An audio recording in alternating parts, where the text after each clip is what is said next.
Upang huwag siyang lumabas na kahiyahiya, nagtanong pa ang dalubhasa. Sino naman ang aking kapwa?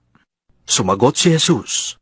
May isang taong naglalakbay buhat sa Jerusalem papuntang Jericho. Hinarang siya ng mga tulisan. Kinuha pati damit sa katawan, binugbog at iniwang halos patay na.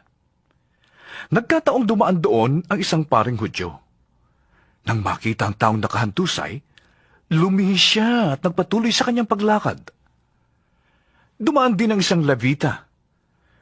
Ngunit nang makita niyang nasaktan, lumihis din ito at nagpatuloy sa kanyang paglakad. Ngunit may isang Samaritanong naglalakbay na napadaan doon. Nakita niya ang biktima at siya'y nahabag. Nilapitan niya ito.